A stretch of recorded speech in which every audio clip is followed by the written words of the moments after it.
Hello girls, good morning. So this is a last topic, which is exchange ratio. So when I say exchange ratio, under exchange ratio we have three different types, that is net asset value, earnings per share method and market price method. These are the methods which we are going to follow under exchange ratio. So now let's look at the practical part of exchange ratio, as theory was completed in your classes. Let's move on to the practical part now. So let's try to understand the first question here. So here we go with the first question. A Limited wants to take over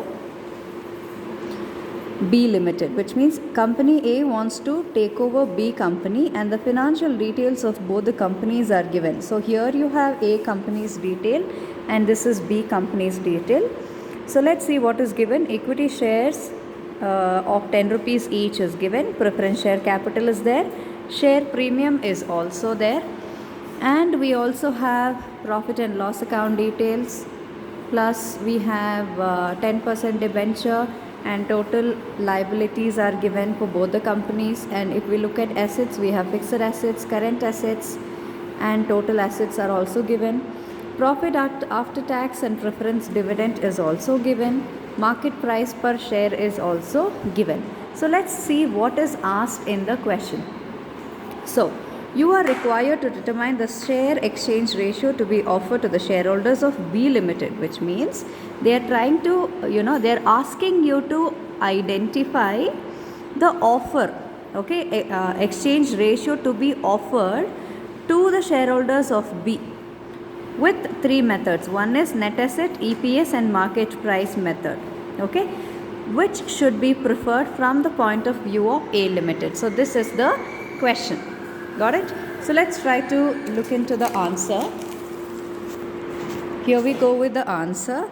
Calculation of share exchange ratio based on net asset value. So we are going to calculate on three methods: net asset value, EPS, and market price. Okay. So now the format will always be the same, that is particulars A Limited, B Limited, because A is planning to take over B. So we are including both A as well as B. So total asset we have to reduce the debenture or preference share, we get net worth, and then I'm going to find out the number of equity shares given in the question. Okay, so this will be the regular format for all the problems. Okay, so let's try to understand what is total asset given in the question. If you look at the question, total asset is given as, if you can see the question here, total asset is given as 3,46,000 and 1,22,000. So I have taken that 3,46,000 and 1,22,000 minus assets minus debenture. So we have 10% debenture given in the question as 30,000 and 10,000 rupees. So I have taken the values as it is, and we also have preference shares. Okay, preference shares. A company has 40,000 and B company has not got any preference share. If you can see in the question, company A has 40, company B has nothing. Okay, so here it is 40,000, for B company it is nothing. Got it? Total asset minus debenture minus preference shares, you get net worth. We are not going to reduce the equity shares here. Okay, in order to calculate net worth, this will be the formula. Assets minus debenture minus preference share, we get net worth, followed by number of equity shares. So when I say number of equity shares, it is, you have to identify. If you can see here, you have 2 lakh worth of share and 1 lakh worth of share. If you divide 2 lakh divided by 10 rupees each, 1 lakh divided by 10 rupees each, we get 20,000 and 10,000. So for your better understanding, let me write here 2 lakh divided by 10 and 1 lakh divided by 10. So this is going to be 20 and this is going to be 10. Okay, so I mean to say 20,000 and 10,000. 20,000, 10,000. Am I clear? So this is number of equity shares. Next, net worth. How do you identify net worth per share? The next step will be identifying net worth per share. So 2,76,000 is the net worth divided by number of shares. 2,76,000 divided by 20,000, you get 13.80. Similarly, 1,12,000 divided by 10,000, you get 11.2. Okay, so this is what is net worth per share for both A Limited and B Limited.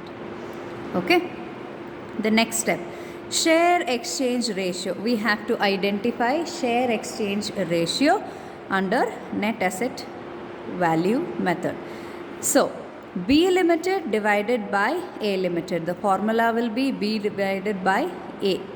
Okay, it's always B divided by A. So 11.2 divided by 13.8, you get share exchange ratio as 0.811. So number of shares to be issued by A Limited will be, which means because A is taking over, right?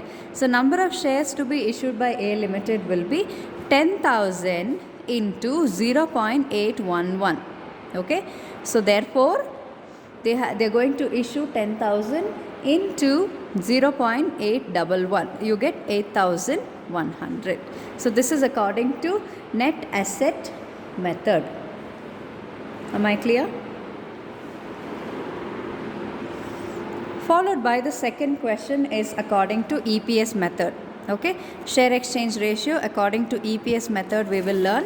So according to EPS method, your format again, particulars A Limited, B Limited, okay, profit after tax and preference dividend. These are all format, girls, you need to remember. Okay, profit after tax and preference dividend is 48,000 and 30,000.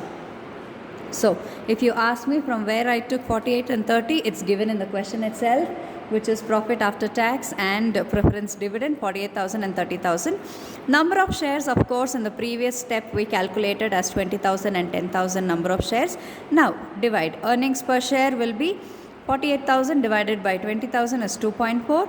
30,000 divided by 30,000 divided by 10,000 will be 3.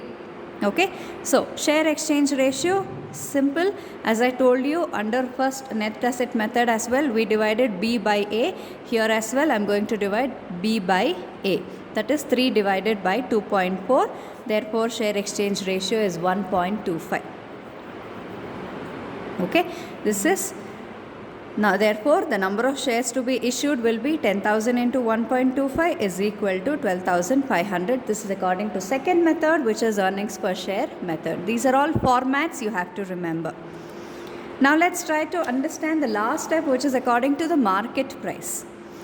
Calculation of share exchange ratio based on market price. So, market price per share. Under that, share exchange ratio formula will change. Your formula is market price per share of B Limited by market price of shares of A Limited.